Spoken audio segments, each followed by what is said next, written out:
Hey everyone, Nick Engvall here. Before we get into today's episode, I want to tell you about some of the people that make the sneaker history community and this podcast possible. It's more important than ever to think about who you give your money to when you're buying clothing to go with your kicks. Our friends at Guilty Goods started their brand with a goal of giving back, especially to the communities that make sneaker culture possible. With every purchase from Guilty Goods, at least 10% of the proceeds are donated to organizations like Big Brothers and Big Sisters, the Susan G. Komen Foundation, the Movement for Black Lives, and many more. You can save 30% on your order by using the code HISTORY at guiltygoods.us. Again, that's history at guiltygoods.us for 30% off, and you can feel good about your purchase knowing you're supporting a meaningful cause. Sneakers are all about presentation, and if you're like me, displaying your kicks at home or in the office is just as important as when they're on your feet. Sneaker Throne makes sneaker display cases featuring customizable LED lights, drop-side cases to showcase the entire side of the shoe, not just the heel or the toe, the whole shoe. They've also got display cases for trading card collectors and hat collectors. To me, it's the perfect way to display your collection. You can save at least 10% on your Sneaker Throne order by using the code HISTORY at sneakerthrone.com. That's history at sneakerthrone.com. If you're a Patreon supporter or a member of our Discord community, you already know about Kicks with V hot sauce and his small batch, locally sourced hot sauce. V has been one of the biggest supporters of sneaker history and the podcast since the early days. He's currently the defending champion in our community trivia nights competition. Kicks with V hot sauce has been a huge hit with the community. You can save 10% on your order by using the code SneakerHistory10 at kickswithvhots.com. That's SneakerHistory10 at kickswithvhots.com. Now, you're probably here because you like sneakers, and if you join the Discord, you know our community is about so much more than that. Whether it's the marathon-like community calls, trivia night debates, the in-person meetups, or just sharing our favorite experiences, we found that although we have such different backgrounds, we all have some unexpected shared passions. Not only does the entire community look out for each other when it comes to releases, we're like a support group for life in general. You can join the Discord community for free by heading to the show notes of this episode. After you're done listening to this episode, tell someone you like their kicks today. You never know how far a simple compliment can take you, and we all know how good it feels to have someone show their appreciation. Now let's get into today's episode.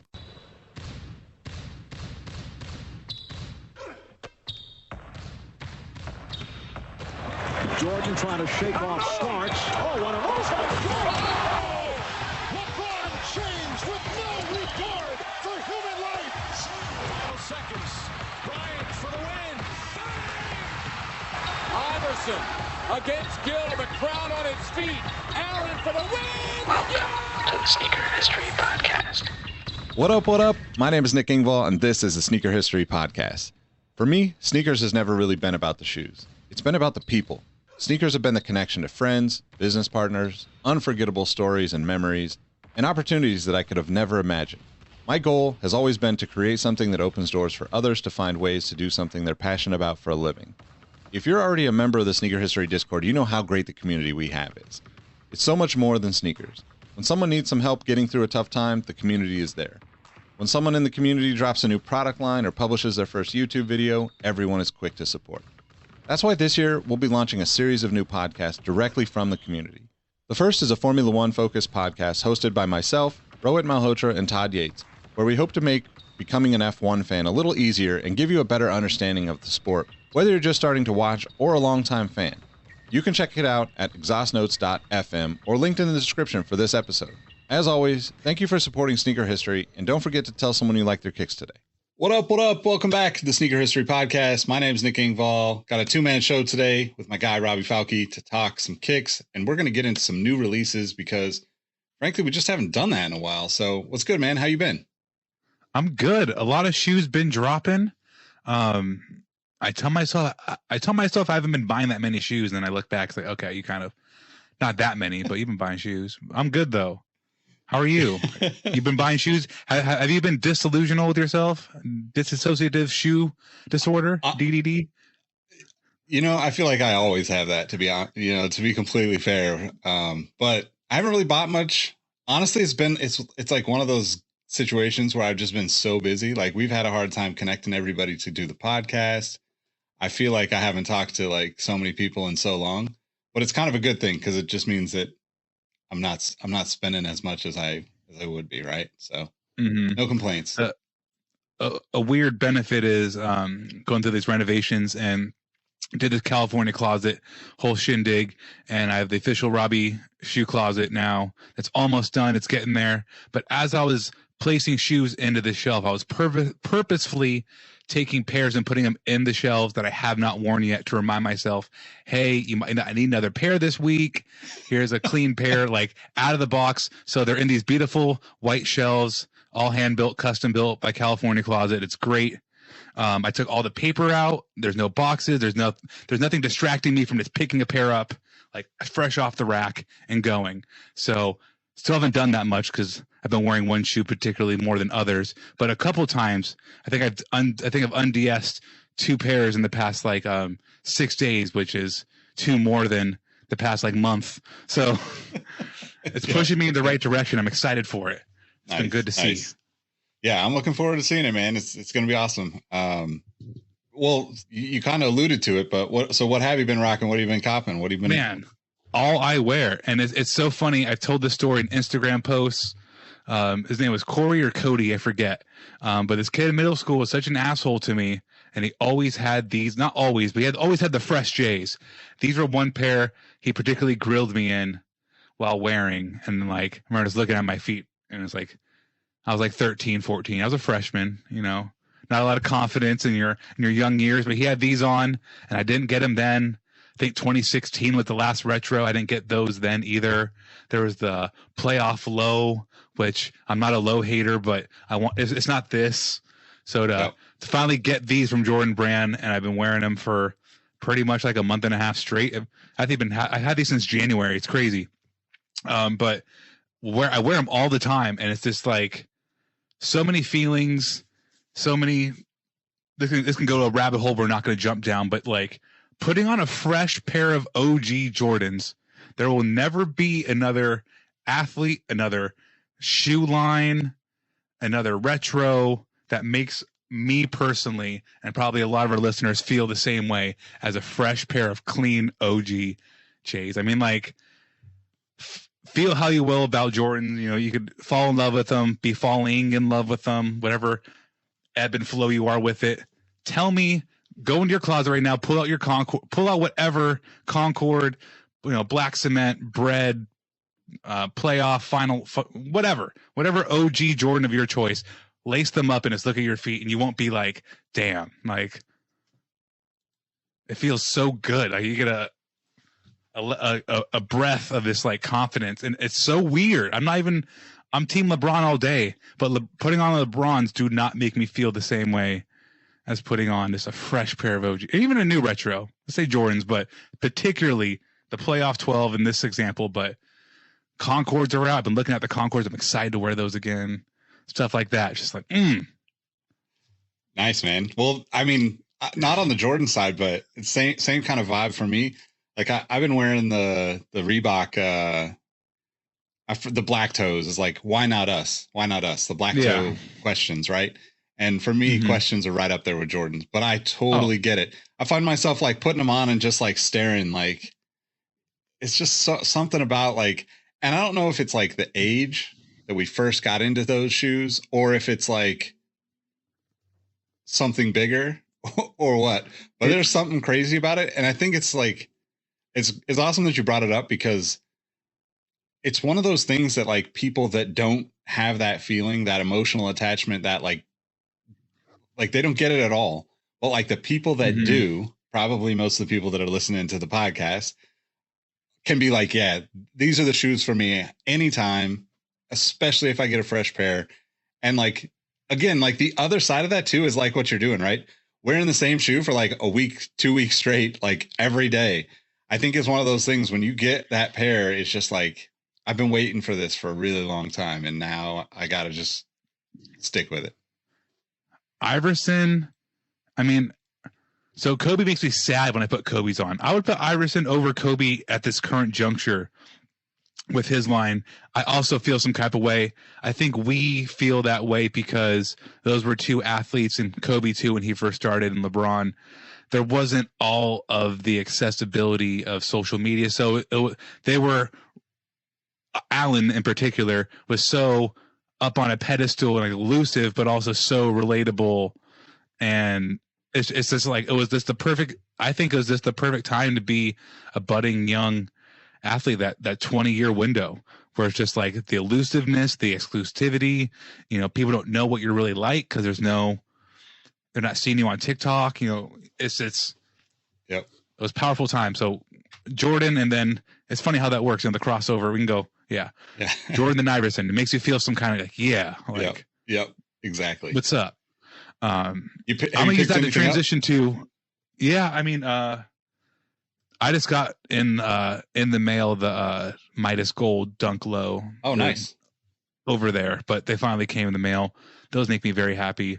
The all white Sakai's, I've gotten rid of 2 Sakai waffle runners because I didn't like the colors that much in hand, and it sold them on StockX really quick. I like the white on white a lot. I might mess around and go for the triple crown of buying and flipping a shoe because I don't like it that much. Who knows? What I'm interested in, though, and just like feeling some kind of way, it's International Women's Day as we record this. International Women's Day was a couple days ago when you're probably hearing this, or it was yesterday. It was recently. And thinking about how empowered I've been seeing women online with their sneakers. International Women's Day has nothing particularly to do with shoes, but a lot of people I would be following and do follow, find that kind of bravado too as a woman. And their sneakers that they identify, they're about it. They love it. So they've been, really shining the past, day and a half. And I love seeing it. Converse just did the International Women's Day, collection. It's a Chuck 70. There's a really, what's it called? It's a really crazy shoe. The Run Star Motion Ox, the Chuck Taylor All-Star.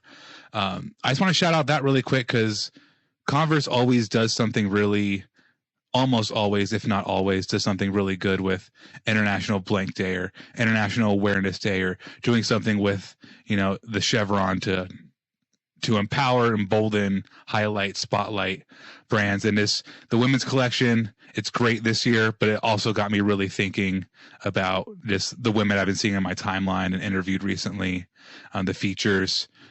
Their women's collection's out now, so if you want to go pick it up, go for it. But I love seeing young kids, women, not guys, really like feeling some kind of way powerfully about shoes and getting into shoes. So maybe that could be your avenue to like shoes more. Go check out the Converse stuff. But if not, just like go put a pair on, feel strong, feel powerful in your skin. Yeah. Powerful rant. No, definitely, man. I was going to say that too. With Converse has been really like, they almost like took on Nike's role from like 5 or 6 years ago, right? Like Nike used to like hit on every single thing and like have just constant flow of stuff going. And now they've like scaled it back. And maybe it's just because it's like moved more to Sneakers app and I just am not in the Sneakers app hardly at all. But like Converse just does a good job of getting that message out to people, I think, better too, on top of just participating and empowering and like kind of just always being aware, right? Like the brand just seems to always be really aware of what's going on, which props to them for that. Definitely comes across in, good marketing. You can really tell with everything like Converse posts online. It's like, oh, this was like well curated and like thoughtful and like inclusive and positive vibes. Chucks are that kind of shoe. We'll do one of these days, the March Madness. It's in the back pocket for us. But like thinking about Kareem playing at UCLA in Chucks, and then now like everybody and their mom literally wears Chucks. It's for everybody. It's really cool. Speaking of shoes for everybody, this might not be a shoe for everybody because we haven't seen it in a couple years, but it's likely been on a shoe radar for many people. It's the SC Trainer by Nike. First time since 2017 in the Auburn Bo Jackson official ass colors. In my opinion, the best and only way that shoe should release. Like the SC Trainer in Auburn, that should just be it. Had that on the shelf at all times. Last time I've seen them, there was like the SC2 and like a really big push in like 2012, 13. Never really spoke to me that much, but I'm gonna quit fronting on myself, and I'm definitely getting a pair of these Bo Jackson. This is just the Bo Jackson, right? Like this is the Bo. Yep. I mean, you love the Bo. Absolutely. I mean, I love all the trainer stuff. Like anything late 80s, early 90s for me. A little bit chunkier than what we're used to nowadays as far as trends go, but hasn't quite had the like, the Virgil or the Travis remake. I like that it's not been brought into this new era sometimes, but also like, there's some there's been some great shoes that come from those partnerships, but the only thing is I have to not disagree. I just have to point out back in the day, the very first pair of trainer SCs that I had was like a white with gray and infrared. They never retroed that colorway, but if they retroed that colorway, I think it's up there with the Auburn colorway. That's coming from someone who is wearing orange 99% of their life. And the SC Auburn is absolutely one of the best, if not the best Bo Jackson shoe, arguably the best Nike trainer.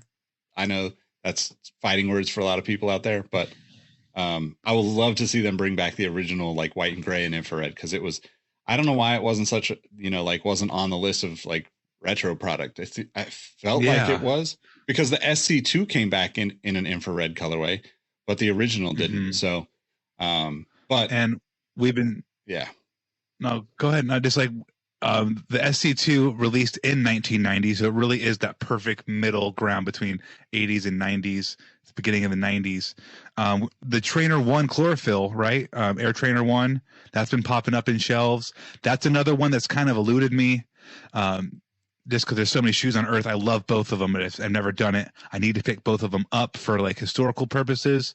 But I bring up the chlorophyll because I feel like that Auburn colorway, chlorophyll, Volt, silver bullet, that was maybe the best or the most iconic 10-year run in colorways. I mean, let's say from 90 to 2000, everything we've seen the 22 years since then is an offshoot of those colorways, in my opinion. Bread came in 80s, had their thing too, but just pound for pound, every year there's a hit, iconic color that is now on every single Nike or Jordan or Converse shoe to the end of time. And it's the SC Trainer and the chlorophyll, the Bo Jackson, to be specifically the Auburn, and the SC Trainer are both two of those colorways where it's there's going to be chlorophyll and Auburn everything forever. Yeah. Period. Totally. And I think that's an interesting point, because it's part of that allure and that just had to be there kind of story, like you said, with the Jordans, because all of this was simultaneously happening. Nike doesn't own any colors necessarily. They might, kind of own a color for a little while, but we don't even see that now, right? The closest thing that I can think of is Travis Scott and wearing brown on his shoes, but that's not anywhere close to the level that some of these colorways on their own, just grew followings for throughout all of sneakers, right? It's just pretty wild to think about that. And we just, you said, that's something that's just not going to happen again. We're never going to see that. Nobody's going to invent a new color and be this is the hot shit now, right? So. And I mean, shout out to my homies and Nike on the color teams making new colorways of shoes. You guys do a great job. And I'm sure this stuff will be used in your colors, combinations will transcend some level, but it's all I have to say is chlorophyll. You're oh yeah, you can market any shoe as one word for a plant nucleus, right? And whatever chlorophyll actually is, it's crazy. Here's a weird question. We never kind of done this before, but there's two shoes I'm going to give you that there's been many colorways of in a short amount of time. Just a quick, would you rather have this one or that one? So there's the Air Jordan 1 Rebellion Air coming out early from Undefeated, releasing, wider from Jordan accounts, sneakers, all that kind of stuff. It's a Jordan 1 Shadow with some fancy stuff on it. Or the Jordan 1 Center Court, the low top one that debuted on MJ's feet with the kind of wing thingies on the back. I only put these two together because a lot of sneakerheads, myself included, probably have a million Jordan 1 in the traditional build. Are we at the point now where you're okay, I'm going to go for a Center Court because it's different? Or would you still rather go for, the Rebellion Air? Stay in line. If you had a gun to your head and pick one of these two shoes now. I'd go with the Rebellion Air one. It's a good comparison though, because I don't like the Rebellion Air. It's just not for me. I like the idea of the graffiti kind of thing. I like the idea of but and maybe this is just because I was around for the LeBrons or have seen the LeBron retro rumors, but like that style doesn't look right on the old shoe, right? It looks better on a late 90s, early 2000s shoe. And as far as the center court, I'm just not a fan of it. Like,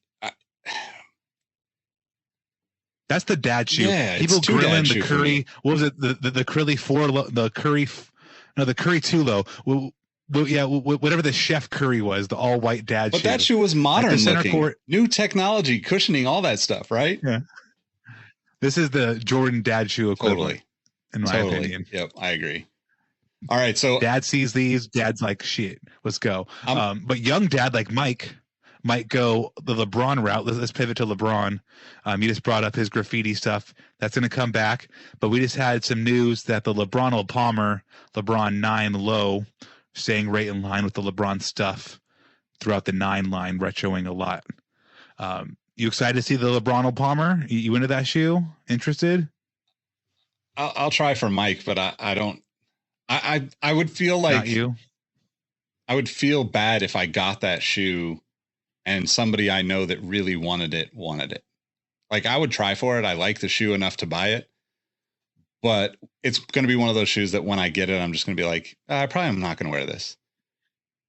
Mm-hmm. Like, it'd be cool to have and look at and put it on the shelf for a while, but I don't think I would wear it.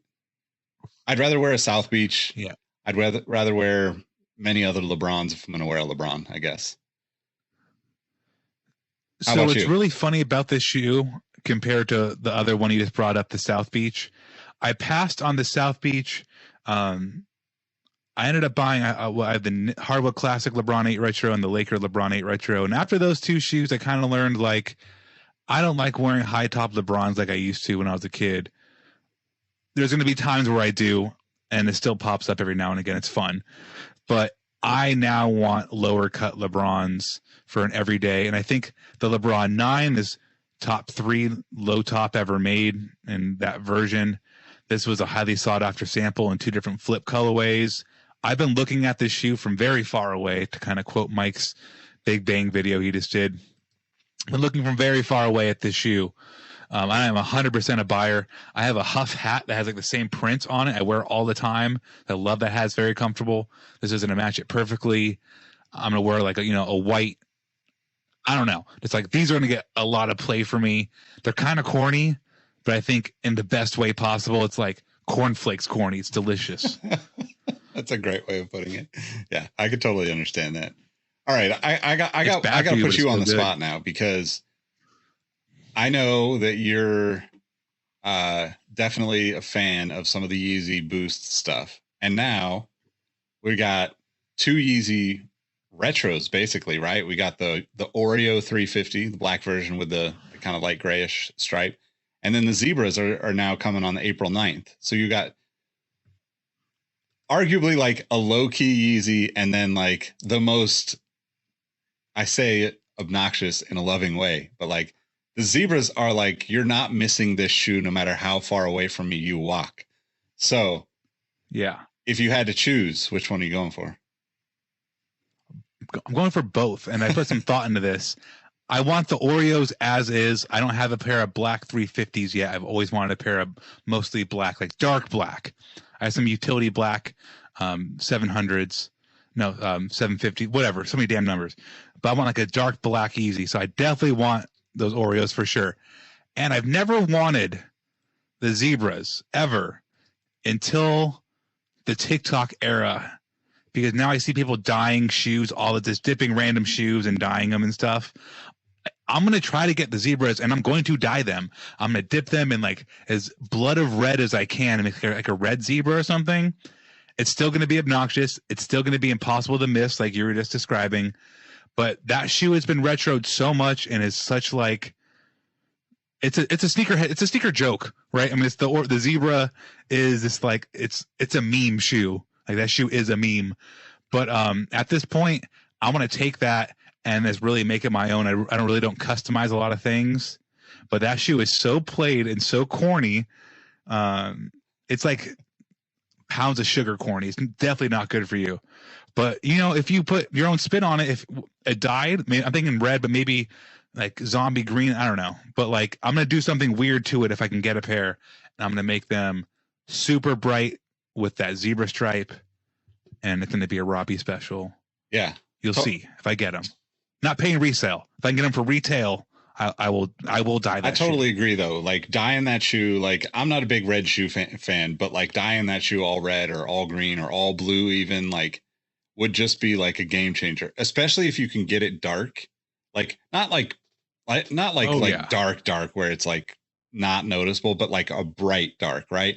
Because to your point about the customizing, a lot of stuff I've been seeing, I love all that stuff on TikTok. Shout out to our TikTok channel. Yeah, follow us on TikTok. I do post there occasionally. But the people that dye stuff, like, I know it's a learning curve, so I'm not knocking how it turns out. But a lot of times stuff that I watch on TikTok, for instance, I watched a guy do like a coffee dye, right? And it was with a pair of Yeezys. And it's great. It's a great idea. Like you could make something really cool with it. But it essentially, I think it was a pair of Yeezys, but it essentially like it ends up just looking kind of aged because it's not like a long enough dye process and it's coffee probably. But like if you had like, if you got it to the best way I can say it is if you got it to the point where I didn't know if you did it at home or paid the shoe surgeon to do it, that's where I'd be like, okay, I'm paying attention to this pair of shoes. That's what I'm shooting for. Is Rowett is a dyeing master. He's really good at dyeing stuff. So I'm definitely going to bring him to him. We'll do it at his house. To your point, I've seen like people doing New Balance 550s and only really like the trim sticks because they're not using a strong enough dye on leather. Like it's just never going to stick. That Yeezy, I'm talking dye so strong it's definitely been tested on animals. Like something where it's just like chemically treated as fuck. Like these things are going to be like red or blue, but just I still want to see the zebra stripes, but we'll see. If I can secure a pair for retail, I will call upon the Discord to help me do that. But I'm dyeing them. It's gonna get weird. It's gonna be cool. Nice. Speaking of bright, so the shoe surgeon, you kind of brought up the shoe surgeon. He did a Virgil Abloh commemorative Jordan 1 low and high pair with the Jordan 1 Louis Vuitton print. I bring this up because his work is extremely expensive, like very, very, very expensive. But I think it might be a little cheaper than what those Louis V Air Force Ones ended up actually going for at auction. I could be wrong. Shoe surgeon, please charge $1 billion for your work. You do great work. But would you take like now knowing that those Air Force Ones exist and money's not an option, Nick won the lotto, he's big ballin', would you be interested in something like that, like a Jordan 1 Air Max whatever with like a Louis V print?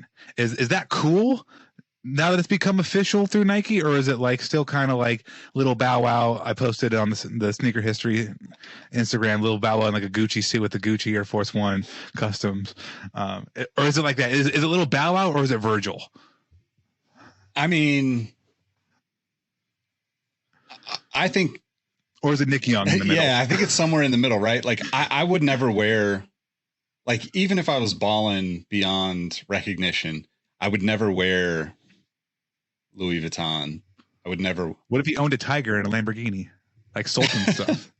Sultan money. That's I'd still be super low key, man. I'd still probably be rolling a Honda. But to that point, though, with a Tiger in the back of Honda. To that point, though, I think I look at this, both what Virgil did and what Dominic about the shoe surgeon does, and I would put either of these on display, right? Like I feel like the work is like worthy of being in like an art gallery. Like people should come in and like experience the craftsmanship and the quality and the story behind it. That's how I feel about these shoes. I think they're far beyond what the average person should even be considering wearing, to be honest. But don't you even think about wearing those, said Nick. And I quote, I'm just kidding. I was going to ask you about he does, one other shoe. Well, I guess there's two, but specifically, so I think like we kind of talked about the Bad Bunny shoes when they first dropped, like that brown version of the Forum that was like had the extra straps and stuff. And I really like that shoe, but it's impossible to get. I don't remember how you felt about them, but he's got the new Response CL, which is like a 90s runner. And it's like literally like drip paint on the sides, bright yellow. I think there's mostly all white one or cream colored one. How do you feel about them? I love them. So I enter. It's so funny how my relationship with Adidas Confirmed is much different than the sneakers app. I hit less on the Adidas Confirmed app, honestly, but I enter every Bad Bunny shoe, the brown one, like the cargo, whatever it was, the black. These I will be entering for too. I like his music. I like the shoes.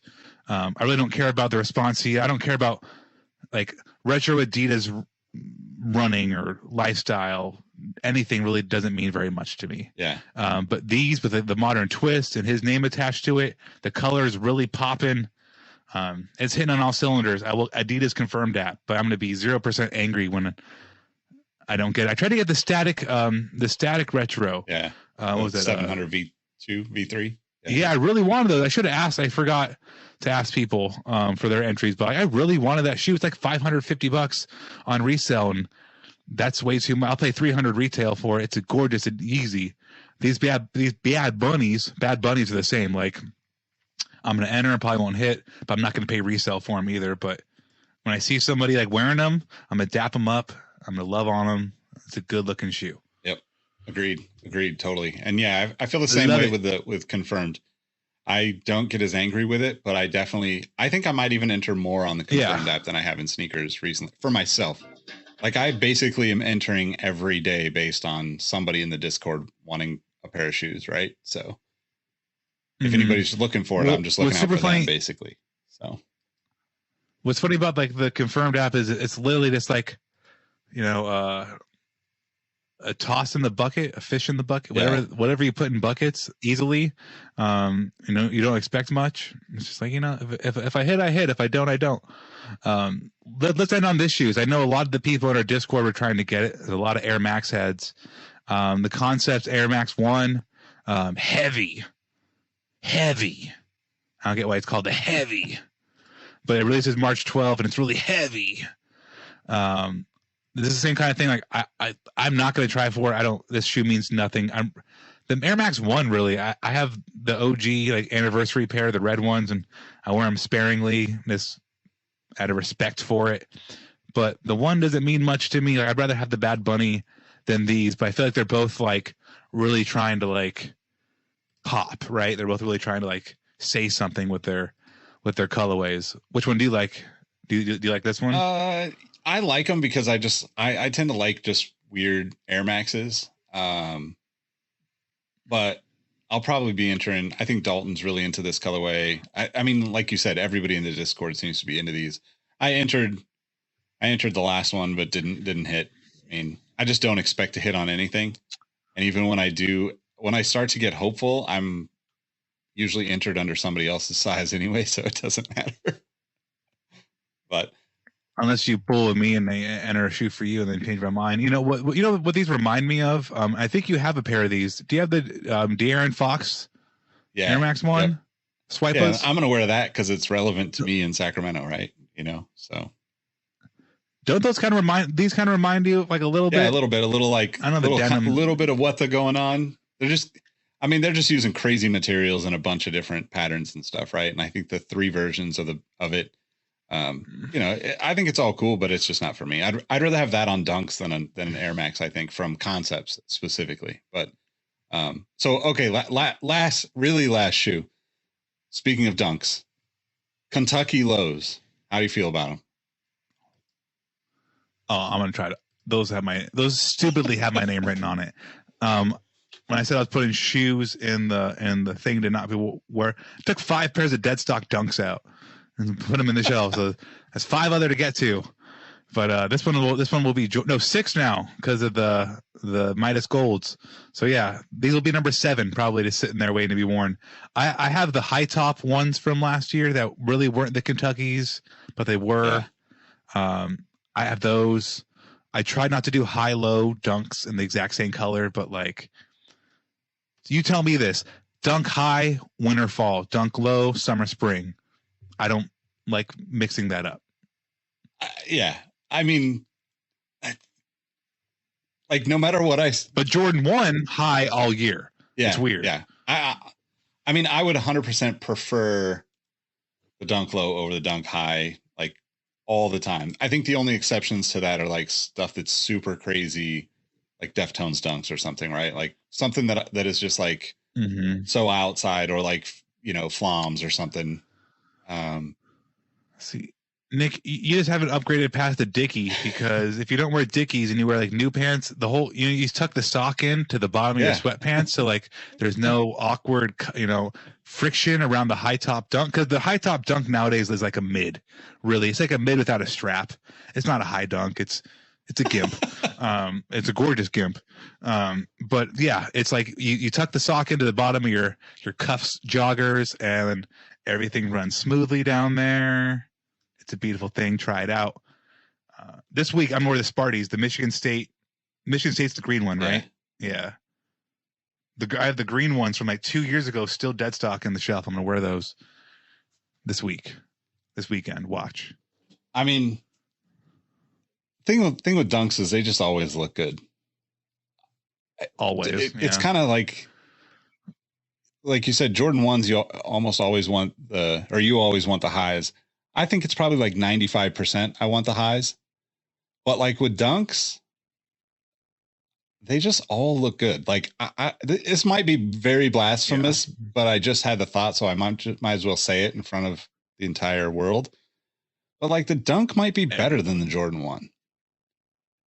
Oh, the dunk is better than the Jordan 1. If it has air, if it's, because they're both uncomfortable as hell.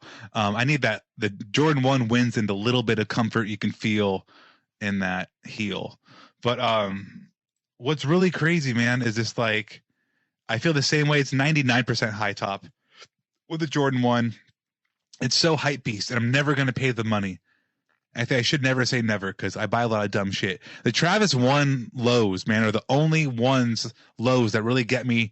Every time I see someone wearing the blue or the brown pair, I'm like, God damn, that looks good. Like, the high top Travises do not do it for me, especially the white and blue ones. They're cool, whatever. The low top blue, like, I might one day fuck around and spend $2,000 on, if it's dead stock, the low top pair. But like, that just, something about those, it's not the backward swoosh, it's the materials. You can tell that shoe just has nicer leather than its brethren. It's built better, it's built different. And it just looks like, it gets me every time I see it. I'm like, do not let me get on Drunk StockX and accidentally put a bid in for like, I'm a bid like 1,800, no one's ever going to accept that. And then they do, and oops. I gave up on bidding on one day on StockX. It just, I don't bid. You see the text I give the group. I put low balls in, and somebody either comes and meets me at my price, or I don't get the shoe. Like, that's literally my StockX mentality. They meet me down here, or I don't care, or it expires and I forget I ever made the bid. yeah, exactly. Yeah.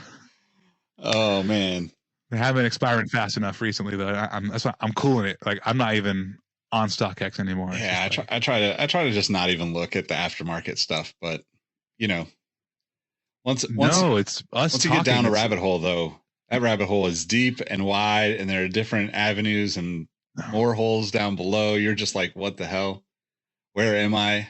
No, it's literally the Discord and talking to us four in the Discord is why I'm on StockX putting low ball bids in, because I see something, somebody will rock something, or you bring something up, and I'm like, let's go put a little taste in. Yep. And it's all bad. Man. All right, man. Well, good catching up. Good running through some new releases. Catch us both on the Sneaker History Instagram and the Sneaker History Discord. Robbie, give him your IG as well. Let him know when the next Robbie's Closet is coming. We're getting close, right? Man, so The Robbie's Closet is just taking a long time right now because Robbie's house has had some delays. So California Closets can't come back in and finish building the shoe closet because there's not going to be a floor for them to walk on for a couple days. So eventually we are getting there. We are 100% getting there. It's going to be the most beautiful outside of Robbie's Closet ever. I already have it all in mind. We're going to do it by shelf. It's going to be fun. It's going to be a lot of fun. I would say before the end of the month. I say that loosely because they come back on the 29th. So it's not going to be. Hopefully. Yeah, it's a lot. Yeah. Very soon, though. Find me at RAHBEE702. Nick, You can find me at you? Nick Ingval on all the platforms. More importantly, make sure you're following at Sneaker History on Twitter, Instagram, TikTok, YouTube, Twitch, wherever, and catch us both in the Discord, chopping it up almost every day. Thanks for tuning in, rocking with us, supporting us. We appreciate y'all. If you want more content from us, make sure you check out our Patreon, patreon.com/sneakerhistory. We'll catch you on the next episode. Peace. Peace. Hey everyone, this is Nick again. Before you take off, do us a solid and head over to Apple Podcasts and leave us a review. Give us a rating on Spotify or Amazon Music, and make sure you're subscribed to our YouTube channel because we have even more content coming for you in 2022. Speaking of new content, we have an amazing community of sneaker enthusiasts that hang out in the Sneaker History Discord on a daily basis. While sneakers is the connection point that brought us all together, we've all discovered countless shared passions we have in common with other people within the community. We recently launched the first of a handful of new podcasts that will be coming directly from our sneaker history community. We'll get into the details for those in a future episode, but I'm excited to share that the Exhaust Notes podcast is now live. Now, this is a show about the world of cars, racing, and other automotive-related topics. If you're a fan of Formula One, Formula Drift, cars and coffee, or you're just a weirdo like me that enjoys the smell of gasoline, I think you'll enjoy this one. If you do, add Exhaust Notes to your subscribe list so you'll be updated when we drop future episodes. As always, thank you for supporting Sneaker History, and don't forget to tell someone you like their kicks today. Peace. Hey everyone, this is Nick again. Before you take off, do us a solid and head over to Apple Podcasts to leave us a review. Give us a rating on Spotify and Amazon Music, and make sure you're subscribed to our YouTube channel because we have even more video content coming soon. Speaking of new content, we have an amazing community of sneaker enthusiasts that hang out in our Sneaker History Discord on a daily basis. While sneakers is a connection point that brought us all together, we've all discovered countless shared passions that we have in common with each other. We recently launched a couple of new podcasts directly from our community. One of them is a Formula One podcast. If you're an F1 fan like me, the Exhaust Notes podcast is your weekly fix of Formula One fun. It's hosted by myself, Rohit Malhotra, and Todd Yates. New episodes drop every Tuesday. I've been wearing fitted hats for years and collecting my favorite teams since I was a little leaguer. It has been awesome to see so many new fans getting into fitteds in recent years. Crown and Stitch is our new talk show about fitted hats with Dexter, Keith, and myself, where we talk about fitted hats, snapbacks, throw in some obscure hats because we all kind of like some funky stuff once in a while, don't we? Copping, collecting, and so much more. New episodes drop every Wednesday. Hit the links in the show notes for this episode to give our new shows a listen, and be on the lookout for more new podcasts dropping soon. Last but not least, tell someone you like their kicks today. You never know how far a simple compliment can take you, and we all know how good it feels to have someone show their appreciation. Thank you all for the support, and we'll catch you on the next episode. Peace.